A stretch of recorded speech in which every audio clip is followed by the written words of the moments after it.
Hello friend, स्वागत है आपका आपके अपने यूट्यूब चैनल अफसर बनने की राह में। हम कर रहे थे जनरल साइंस के 1000 प्रश्नों की महत्वपूर्ण सीरीज। इस सीरीज को आगे बढ़ाते हुए आज हमारा पार्ट 4 है। इससे पहले हम 3 पार्ट हमारे चैनल पर अपलोड कर दिए गए हैं। यदि आपने अभी तक उन 3 पार्टों को नहीं देखा है तो चैनल पर जाकर पहले देख लीजिए। बिल्कुल बेसिक से हमने प्रश्नों को शुरू किया है। जैसे जैसे क्लास बढ़ती जाएगी धीरे धीरे प्रश्न का लेवल भी बढ़ता जाएगा। तो चलिए शुरू करते हैं आज की क्लास का पहला प्रश्न। प्रश्न संख्या 1, घड़ी में स्प्रिंग घुमाने पर उसमें कौन सी ऊर्जा संचित होती है? तो देखिए, चाबी भरने वाली जो घड़ी होती है, जब उसमें चाबी भरी जाती है तो स्प्रिंग मुड़ने के कारण उसमें पोटेंशियल एनर्जी संचित होती है, यानी कि स्थितिज ऊर्जा उसमें संचित होती है। जब घड़ी चलती है तो यही संचित पोटेंशियल एनर्जी धीरे धीरे गतिज ऊर्जा में बदलती रहती है। तो ऑप्शन नंबर बी हमारे प्रश्न का सही उत्तर होगा। आज की क्लास का नेक्स्ट प्रश्न है प्रश्न संख्या 2, दाढ़ी बनाने के बाद चेहरे पर जो आफ्टर शेव लोशन या स्प्रे लगाई जाती है उससे त्वचा पर ठंडक क्यों महसूस होती है? तो ये लोशन या स्प्रे जो होती है इनका क्वथनांक बहुत कम होता है।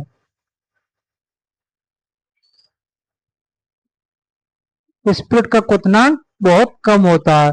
जब ये इनको हम चेहरे पर लगाते हैं तो चेहरे की गर्माहट से ऊष्मा से तुरंत जो है बाष्प बनकर उड़ने लगती हैं, जिससे कि हमें चेहरे पर ठंडक महसूस होती है। तो तीव्र बाष्पीकरण के कारण ये ठंडक महसूस होती है। प्रश्न संख्या 3, आकाश में बिजली चमकने और बादल गरजने की घटना में बिजली पहले क्यों दिखाई देती है और गरज बाद में क्यों सुनाई देती है? तो देखिएगा, प्रकाश की चाल 3 × 10⁻⁸ मीटर प्रति सेकंड यानी कि लगभग 3 लाख किलोमीटर पर सेकंड होती है, जबकि ध्वनि की चाल 332 मीटर प्रति सेकंड होती है। तो ध्वनि की अपेक्षा प्रकाश की चाल बहुत अधिक होती है, इसी कारण से ऐसा होता है। तो ऑप्शन नंबर बी, प्रकाश की चाल ध्वनि की चाल से बहुत अधिक होती है। प्रश्न संख्या 4, स्पष्ट प्रतिध्वनि सुनने के लिए परावर्तक सतह और श्रोता के बीच न्यूनतम दूरी कितनी होनी चाहिए? तो प्रतिध्वनि सुनने के लिए न्यूनतम दूरी 17 मीटर होनी चाहिए। मनुष्य के कान में ध्वनि का इफेक्ट 1/10 सेकंड तक रहता है।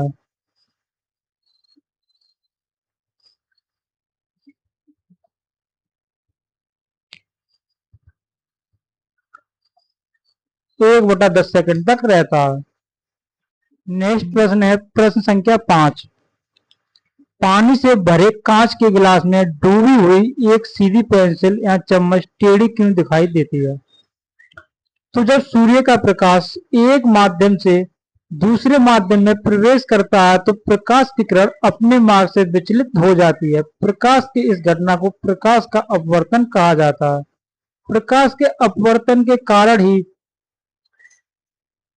गिलास में डूबी हुई एक सीधी पेंसिल या चम्मच हमें थोड़ी मुड़ी हुई दिखाई देती है। इसके अन्य उदाहरण जैसे आसमान में तारों का टिमटिमाना।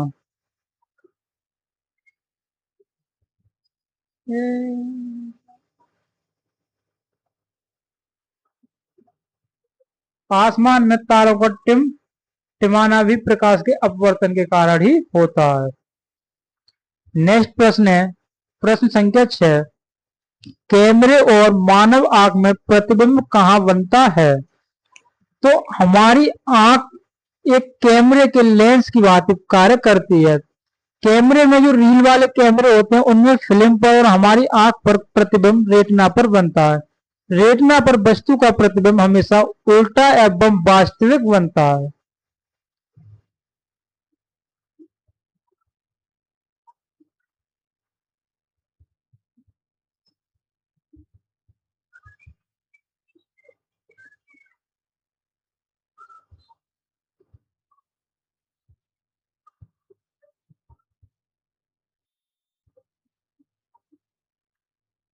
नेक्स्ट प्रश्न है प्रश्न संख्या 7।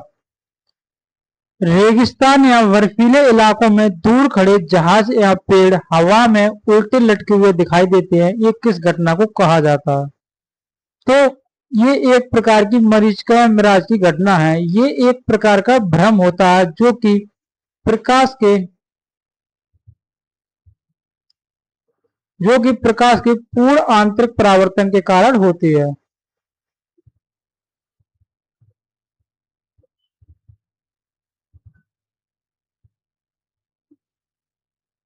इस पूर्ण आंतरिक परावर्तन के आप 2-3 उदाहरण अलग से याद रखिएगा जो काफी बार एग्जामों में पूछे जाते हैं, जैसे हीरे का चमकना,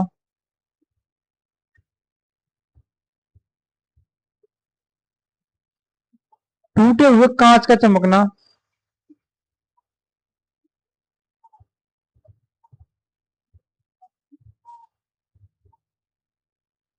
और एक आप लोग याद रखिएगा ऑप्टिकल फाइबर भी प्रकाश की पूर्ण आंतरिक परावर्तन की घटना पर ही आधारित होता है।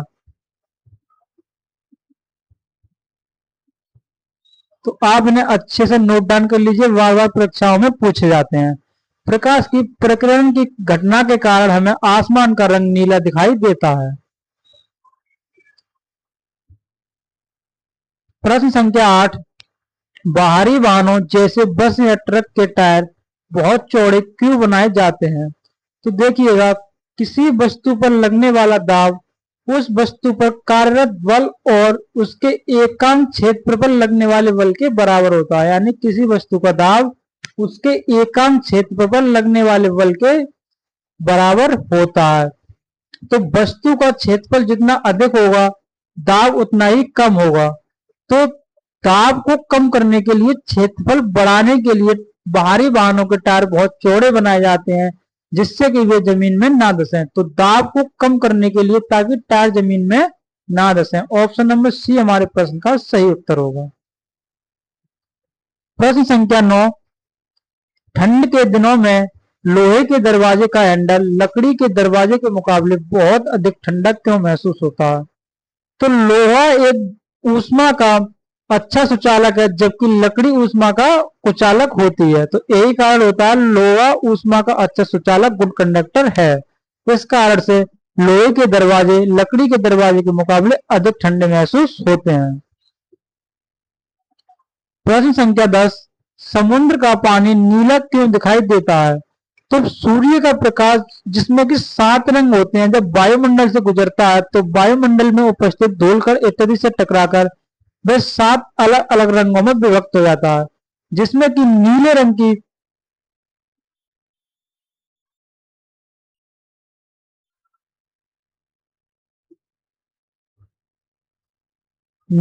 की तरंग दैर्ध्य सबसे कम,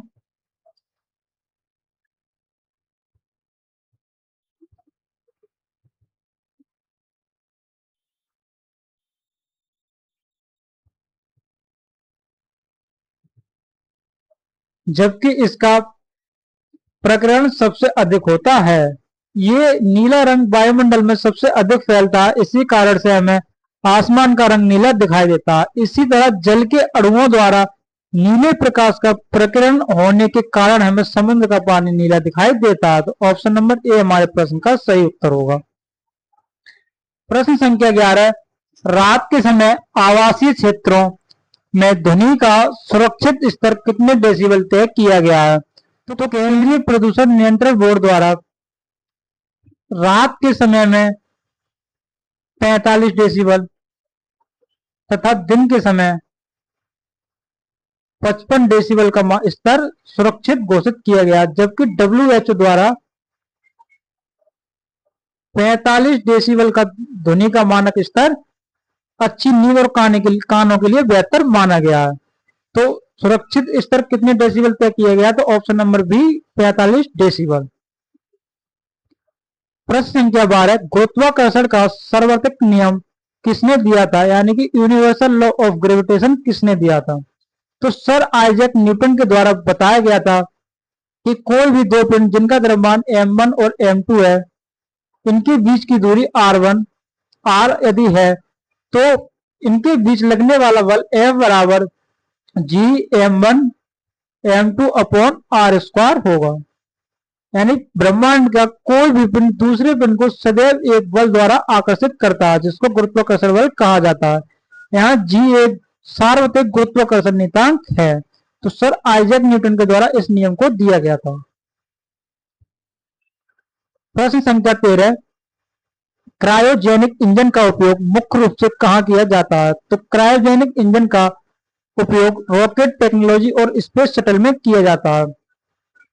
क्रायो का अर्थ होता है अति निम्न तापमान।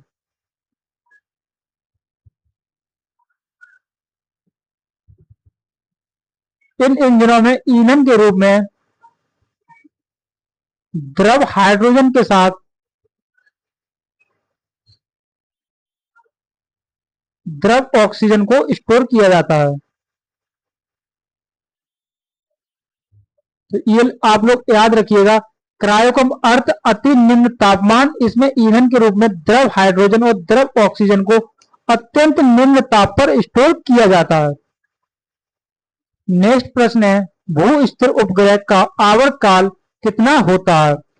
तो भू स्थिर उपग्रह पृथ्वी का एक चक्कर लगाने में 24 घंटे का समय लेते हैं, जो कि पृथ्वी को अपनी धुरी पर एक चक्कर लगाने में लिए गए समय के बराबर होता है। इसी कारण है कि पृथ्वी से जब इन उपग्रहों को देखा जाता है तो ये एक स्थिर उपग्रह की तरह दिखाई देते हैं। भू स्थिर उपग्रह को पृथ्वी की सतह से 36,000 किलोमीटर की ऊंचाई पर छोड़ा जाता है। ये मौसम और संचार संबंधी सूचना को प्राप्त करने के लिए इनका उपयोग किया जाता है।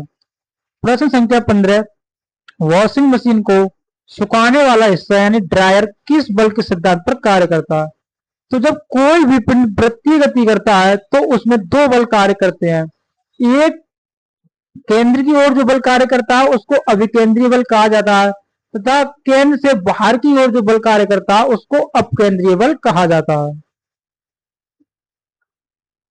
तो वॉशिंग मशीन का ड्रायर अपकेंद्रीय बल के सिद्धांत पर ही कार्य करता है। इसके अलावा अपकेंद्रीय बल का एक अन्य उदाहरण दूध से क्रीम निकालने वाली जो मशीन होती है वो भी अपकेंद्रीय बल पर ही आधारित होती है। तो दूध से क्रीम अलग करने वाली मशीन भी इसी सिद्धांत पर, इसी बल पर आधारित होती है। प्रश्न संख्या 16, पहाड़ी रास्तों पर या मोड़ों पर सड़कें अंदर की तरफ थोड़ी झुकी हुई क्यों बनाई जाती हैं? तो अभी हमने बताया कि जब कोई पिंड वृत्तीय गति करता है तो उसके केंद्र की ओर एक बल कार्य करता है जिसको अभिकेंद्रीय बल कहा जाता है।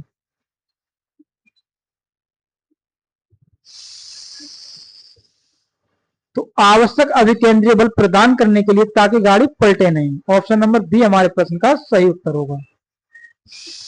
प्रश्न संख्या 17, त्वरित चालक जो ऊंची इमारतों को बिजली गिरने से बचाता है किस धातु का बना होता है?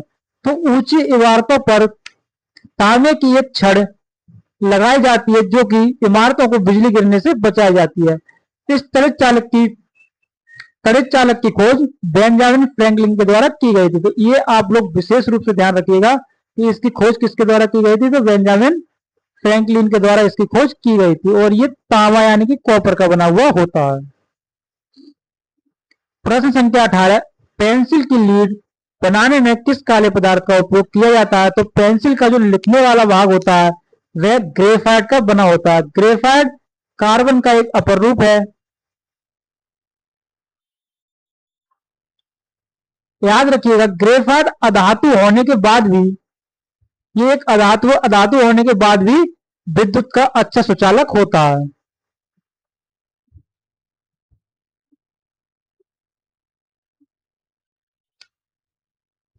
प्रश्न संख्या 19, एलपीजी सिलेंडरों में मुख्य रूप से कौन सी दो गैसें का मिश्रण उच्च दाब पर भरा होता है? तो एलपीजी सिलेंडरों में प्रोपेन और ब्यूटेन का मिश्रण भरा होता है। एलपीजी एक प्राकृतिक गैस है, इसमें स्वयं की कोई गंध नहीं होती है, इसीलिए सुरक्षात्मक दृष्टि से इसमें सल्फर का एक यौगिक इथाइल मरकैप्टन मिलाया जाता है। तो प्रश्न पूछा जाता है कि पाइपलाइनों में एलपीजी गैस के रिसाव को पता करने के लिए उसमें किसका इस्तेमाल किया जाता है? तो आप लोग याद रखिएगा, इथाइल मरकैप्टन का प्रयोग किया जाता है, और इसमें प्रोपेन और ब्यूटेन का मिश्रण होता है। प्रश्न संख्या 20, गोताखोर गहरे समुद्र में सांस लेने के लिए ऑक्सीजन सिलेंडर में किस हल्की गैस को मिलाते हैं? तो गोताखोरों द्वारा समुद्र में सांस लेने के लिए ऑक्सीजन के साथ हीलियम गैस को मिश्रण को साथ ले जाया जाता है। हीलियम एक हल्की गैस है जो खून में कम घुलनशील होती है।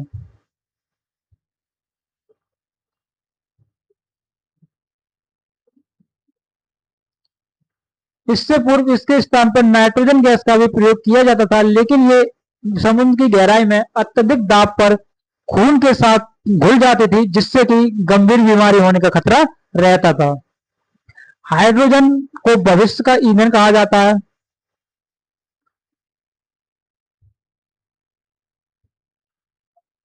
नेक्स्ट प्रश्न है प्रश्न संख्या 21। कार की बैटरियों में मुख्य रूप से किस मजबूत अम्ल का प्रयोग किया जाता है? तो कार की फैक्ट्रियों में सल्फ्यूरिक अम्ल H2SO4 का प्रयोग किया जाता है। इसको अम्लों का राजा भी कहा जाता है, यानी किंग ऑफ केमिकल भी इसको कहा जाता है। हाइड्रोक्लोरिक अम्ल यानी HCl हमारे पेट में पाया जाता है।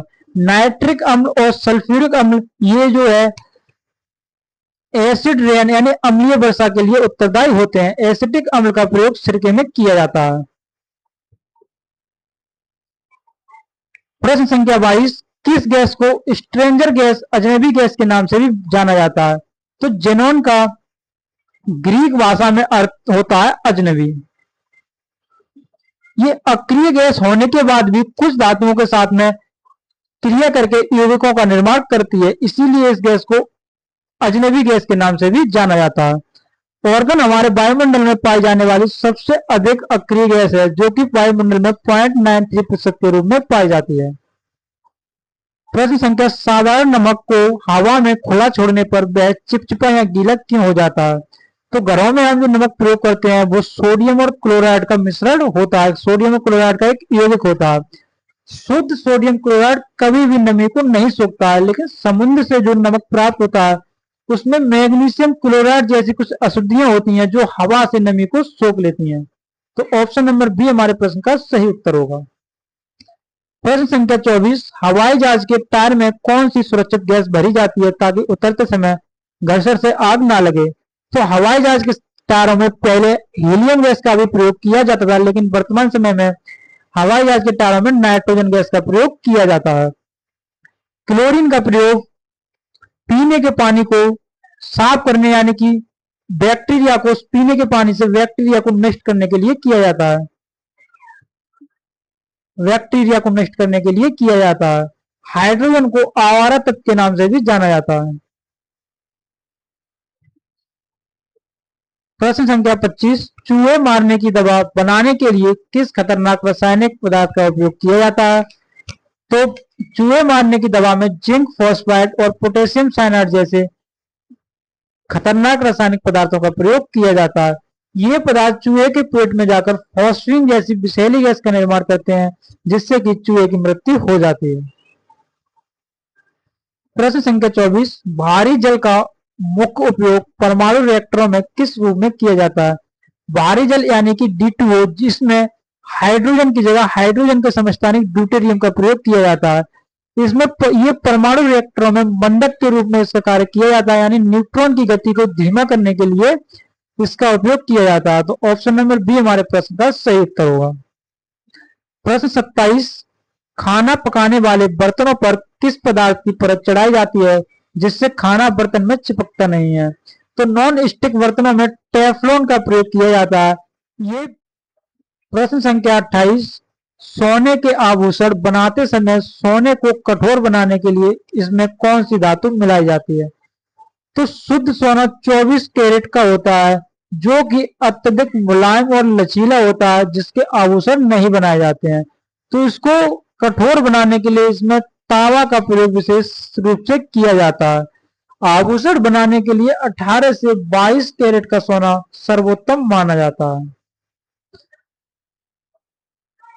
लोहे को जंग से बचाने के लिए उस पर जिंक की जो परत चढ़ाई जाती है, इस प्रक्रिया को जस्तीकरण कहा जाता है। एल्यूमिनियम का एक अयस्क बॉक्साइड भी होता है। बॉक्साइड एल्यूमिनियम का प्रमुख अयस्क है, तो ये भी आप लोग याद रखिएगा। प्रश्न संख्या 29, कौन सा अम्ल अम्लीय वर्षा के लिए मुख्य रूप से जिम्मेदार होता है जो ऐतिहासिक इमारतों को नुकसान पहुंचाता है? तो फैक्ट्रियों से निकलने वाली सल्फर डाइऑक्साइड और नाइट्रोजन डाइऑक्साइड गैस जब वायुमंडल में नमी के संपर्क में आती हैं तो ये सल्फर डाइऑक्साइड सल्फ्यूरिक अम्ल और नाइट्रोजन डाइऑक्साइड नाइट्रिक अम्ल का निर्माण करते हैं जो कि अम्लीय वर्षा के लिए उत्तरदायी होते हैं। तो ऑप्शन नंबर ए हमारे प्रश्न का सही उत्तर होगा, नाइट्रिक अम्ल और सल्फ्यूरिक अम्ल। प्रश्न संख्या 30, डॉक्टरों द्वारा मरीजों को बेहोश करने के लिए किस गैस को हास्य गैस के साथ मिलाया जाता है? तो हास्य गैस यानी N2O नाइट्रस ऑक्साइड को लाफिंग गैस के नाम से जाना जाता है। इसको सूंघने पर हल्की उत्तेजना आती है तथा व्यक्ति को अत्यधिक हंसी आती है। इसका प्रयोग चिकित्सीय क्षेत्र में डॉक्टरों द्वारा एनेस्थीसिया के रूप में किया जाता है। तो इसके साथ नाइट्रोजन ऑक्साइड और ऑक्सीजन को मिलाकर दिया जाता है। तो ऑप्शन ए हमारे प्रश्न का सही उत्तर होगा। प्रश्न संख्या 31, पेय पदार्थों जैसे कोको कोला या सोडा वाटर की बोतल खोलने पर जो सनसनाती हुई गैस बाहर निकलती है वह कौन सी होती है? तो कोको कोला या सोडा वाटर की बोतलों में CO2 को पानी के साथ अत्यधिक दाब पर मिलाया जाता है, यानी उच्च दाब पर पानी और CO2 को आपस में घोला जाता है। जब ढक्कन खुलता है तो कम दाब के कारण गैस बबल के रूप में एकदम तेजी से ऊपर की ओर भागती है। तो इसमें कार्बन डाइऑक्साइड यानी कि CO2 का प्रयोग किया जाता है। हाइड्रोजन को भविष्य का ईंधन भी कहा जाता है। नाइट्रोजन का प्रयोग वायुयानों के टायरों में किया जाता है तथा विद्युत बल्ब में भी इसका प्रयोग किया जाता है।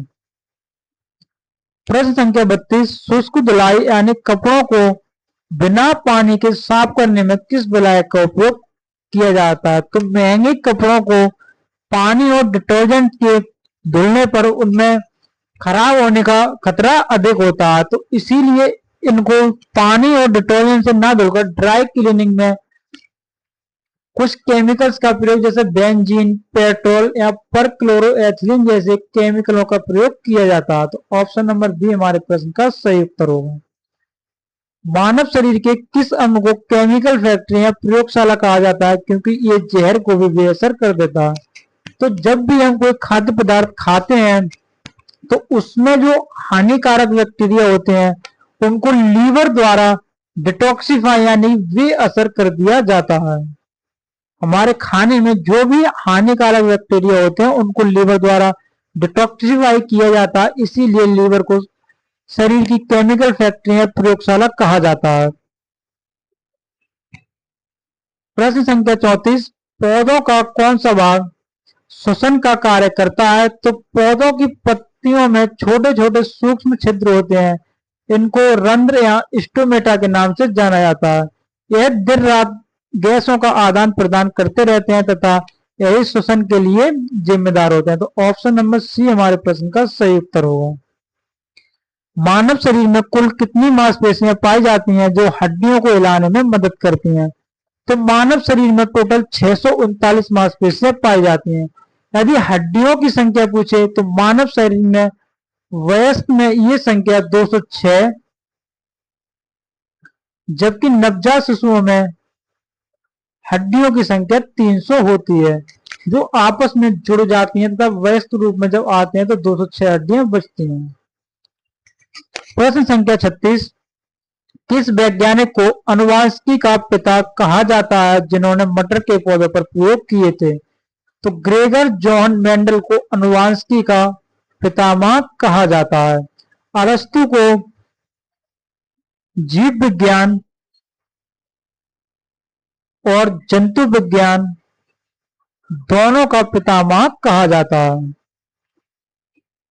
प्रश्न संख्या 37, वयस्क मनुष्य का हृदय 1 मिनट में कितनी बार धड़कता है और एक धड़कन में कितना समय लेता है? तो एक वयस्क मनुष्य का हृदय 1 मिनट में 72 बार धड़कता है। 1 मिनट यानी 60 सेकंड में 72 बार, तो एक बार धड़कने में 60/72 यानी कि 0.8 सेकंड का समय लेता है। तो ऑप्शन नंबर बी 72 बार 0.8 सेकेंड हमारे प्रश्न का सही उत्तर होगा। प्रश्न संख्या 38, इंसानों की आंखों में आंसू किस ग्रंथि से निकलते हैं? तो हमारी आंखों के ऊपरी भाग और पलक के नीचे एक लैक्रिमल ग्रंथि पाई जाती है। इनसे आंसुओं का स्रवन होता है। आंसुओं में लाइसोजाइम एंजाइम पाया जाता है जो कि हमारी आंखों के हानिकारक बैक्टीरिया को नष्ट करता है। थायराइड ग्रंथि से थायराइड हार्मोन का स्रावित होता है तथा आयोडीन की कमी से थायराइड ग्रंथि सूज जाती है जिससे कि घेंगा रोग होता है।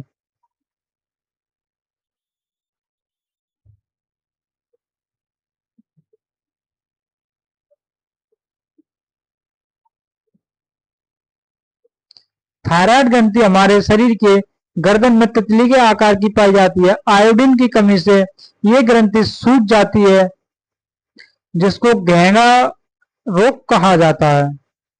पीयूष ग्रंथि को मास्टर ग्रंथि के नाम से जाना जाता है क्योंकि इस ग्रंथि के द्वारा अन्य सभी ग्रंथियों को कंट्रोल किया जाता है। ये हमारे मस्तिष्क के आधार में पाई जाती है। तो प्रश्न संख्या 39, पेनिसिलिन जो दुनिया की पहली एंटीबायोटिक दवा थी, इसकी खोज किसने की थी? तो अलेक्जेंडर फ्लेमिंग के द्वारा पेनिसिलिन की खोज की गई थी जो कि दुनिया की पहली एंटीबायोटिक दवा थी। इसका निर्माण कवक के द्वारा किया गया था। द्वितीय विश्व युद्ध में सैनिकों की जान बचाने में इसका महत्वपूर्ण योगदान रहा था। लुई पास्चर के द्वारा रेबीज के टीके की खोज की गई थी जबकि एडवर्ड जेनर के द्वारा चेचक के टीके की खोज की गई थी। प्रश्न संख्या 40, चेचक के टीके की खोज किसने की थी जिसे चिकित्सा इतिहास का पहला टीका माना जाता है? तो एडवर्ड जेनर के द्वारा स्मॉल पॉक्स यानी कि चेचक के टीके की खोज की गई थी जो कि दुनिया का पहला टीका था। इसीलिए एडवर्ड जेनर को इम्यूनोलॉजी का पितामह कहा जाता है।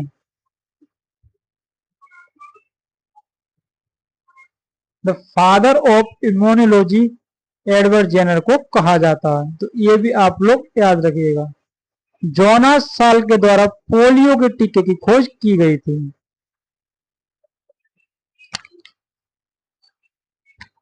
प्रश्न संख्या 41, ईईजी का उपयोग शरीर के किस अंग की कार्य प्रणाली या बीमारी का पता लगाने के लिए किया जाता है? तो ईईजी और एक होता है ईसीजी। ईईजी का प्रयोग मस्तिष्क के लिए जबकि ईसीजी का प्रयोग हृदय के लिए किया जाता है। याद रखने के लिए आप सी फॉर कार्डियो, कार्डियो यानी कि हृदय। तो ईईजी का पूछा गया तो ऑप्शन नंबर बी हमारे प्रश्न का सही उत्तर होगा। प्रश्न संख्या 42, बच्चों को दी जाने वाली डीपीटी का टीका किन 3 बीमारियों से बचाता है? तो डी मतलब डिप्थीरिया, टी काली खांसी, पी काली खांसी, टी फॉर टेटनेस। तो ऑप्शन नंबर ए हमारे प्रश्न का सही उत्तर होगा। प्रश्न संख्या 43, त्वचा का रंग गोरा या काला होना हमारे शरीर में किस पिगमेंट या वर्णक के कारण होता है? तो त्वचा में एक मेलेनिन नामक वर्णक पाया जाता है। यही तय करता है कि त्वचा का रंग काला या गोरा होगा।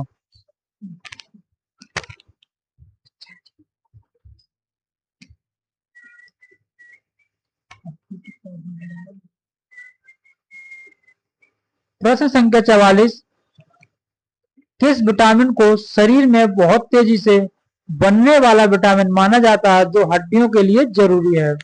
तो हड्डियों के लिए जरूरी आप लोगों को पता होगा विटामिन डी हड्डियों के लिए जरूरी होता है। सूर्य के प्रकाश की उपस्थिति में विटामिन डी का हमारे शरीर में विटामिन डी बनना सक्रिय हो जाता है। विटामिन ए की कमी से रतौंधी, विटामिन सी की कमी से स्कर्वी, विटामिन के की कमी से विटामिन के हमारे ब्लड में प्रोथ्रोम्बिन प्रोटीन का निर्माण करता है जो कि रक्त का थक्का बनाने के लिए जिम्मेदार होता है। प्रश्न संख्या 45, मानव शरीर के किस अंग को आरबीसी का कब्रिस्तान कहा जाता है जहां पुरानी कोशिकाएं नष्ट होती हैं? तो देखिएगा, आरबीसी आरबीसी का निर्माण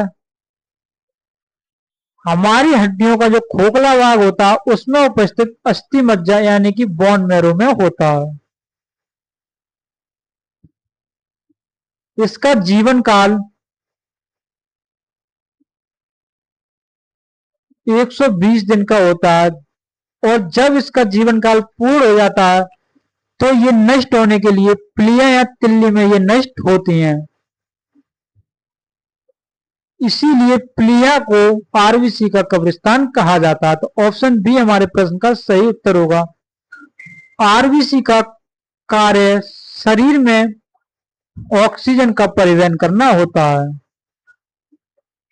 तो ये महत्वपूर्ण फैक्ट आप आरबीसी के बारे में याद रखिएगा, परीक्षा के लिए काफी महत्वपूर्ण है। तो चलते हैं अगले प्रश्न की ओर। प्रश्न नंबर 46, पौधों की पत्तियों का मुख्य कार्य क्या होता है?